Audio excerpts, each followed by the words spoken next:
All right, let's divide these. Got a nice complex fraction right here. We did a few of these in class and probably several on the homework, right?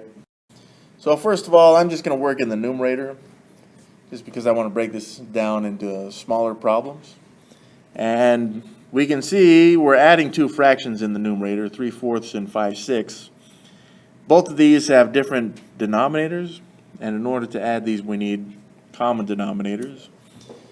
And the first one that comes to mind for me is 24, but we could use 12, which would be the lowest one, right? So to do that, we would multiply this 4 by 3, but if we do it to the denominator, we got to do it to the numerator so that we don't change the value of that fraction. And that then would be 9/12. Let's look at the 5/6. We'd have to multiply the 6 by 2 to get that 12. And so we got 9/12 plus 10/12, like this. And this would end up being 9 plus 10 in the numerator of this fraction, all over 12, because we have common denominators. And this then ends up being 19/12. All right, now this was a fraction, so we got to look now at the denominator. There we've got 1/9 plus 2/3. So the common denominator I'm going to use is 9. So I need to multiply the 3 by 3 and then the 2 by 3 as well. And then that gives us 1/9 plus 6/9, which will end up being 1 plus 6/9. And 1 plus 6 is 7, so 7/9. So we really have 19/12 divided by 7/9, and I'm going to write that now as instead of a fraction, I'm going to write it as a division problem.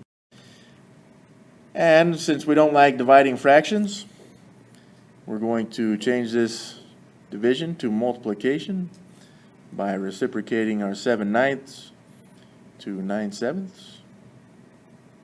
And of course it's still 19/12 multiplied by that.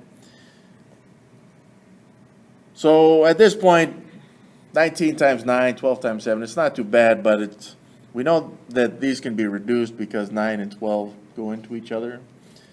And they're both divisible by 3, so 9 divided by 3 is 3. 12 divided by 3 is 4.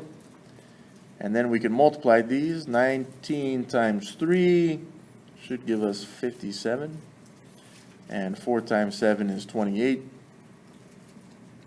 And I'm okay with the improper fraction, but of course they may ask for the mixed number. So that looks like it would be 1, 2 and 1/28. Now we could get that by using some long division, right? 57 divided by 28, and then whatever your remainder is the fraction part of the mixed number. I'm not going to do that though, just